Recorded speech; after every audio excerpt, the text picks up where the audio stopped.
আজকে তো শুনলাম সব সার্ভার ডাউন করে দেওয়া হয়েছে।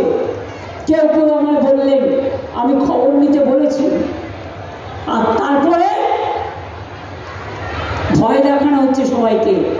আমি পরিষ্কার বলে যাচ্ছি, মালদার মা ভাই বোনেরা, ভয় পাবেন না, কাউকে ডিটেনশন ক্যাম্পে যেতে হবে না, আর কাউকে পুশব্যাক করা হবে না।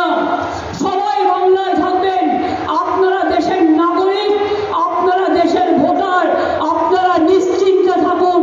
আমি আছি আপনাদের পাহারাদার, আমি দেখে রাখবো। আর যদি কেউ বঞ্চিত হয় ভোটার লিস্ট থেকে, আমরা may I help you camp চালু করছি। আমরা মে আই হেল্প ইউ কালকে অলরেডি আমি মিটিংয়ে ঘোষণা করেছি, আজকে সেটা বলছি যে 12 তারিখ থেকে may I help you camp হবে। ব্লকে ব্লকে যার যা প্রয়োজন, যেটা নেই সেটা সেখান থেকে করিয়ে নেবেন। আপনার কাগজপত্র থাকলে, যদি বাই চান্স শংসাপত্রে অ্যাপ্লাই করেছেন পাননি, চিন্তা করবেন না, ওখান থেকে আপনি পেয়ে যাবেন।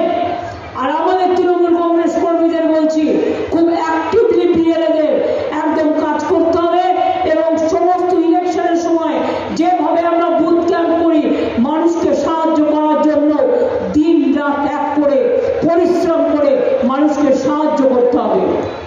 আর যারা নেতৃবৃন্দরা আছেন, দরকার হলে তাদের বাড়ি থেকে একটু রুটি ডাল করে দেবেন, বা দুটো ভাত ডাল সেদ্ধ আলু সেদ্ধ করে দেবেন, তারা যাতে খাবারটা পায়। একটু মাঝে মাঝে চা করে পাঠাবেন, যাতে ওরা একটু চাটা পায়। মনে রাখবেন, যারা কাজ করছে তাদের সাহায্য করা, এটা আমাদের মানবিক কর্তব্য। এর জন্য কোনো পয়সা খরচ হয় না, খুব কম। এটা আপনি অতিথি সেবা করছেন, মানব সেবা করছেন, এটা সব সময় মনে রাখবেন। তাহলে এসআইএম নিয়ে ভয় পাচ্ছেন না তো? যেহেতু আমাদের ফেব্রুয়ারি মাসে ইলেকশন ডিক্লেয়ার হবে, তাই চালাকি করে 3 মাস আগে এটা করেছে। এটা অমিত শাহ করেছে, হোম মিনিস্টার, যাতে আইদার ইলেকশন বন্ধ করে দাও, এসআইআর না মানলে গভর্নমেন্ট ফেলে দাও, আর তা নাহলে এসআইআর করে দাও। তুমি যতই চালাকি করে জেনে রেখে দাও, চালাকির দ্বারা কোনো মহৎ কার্য সম্পন্ন হয় না। আমরা সবটাই করব, আমরা রুখে নেব, আমরা লড়ে নেব, আমরা অধিকার আদায় করে ছাড়বো।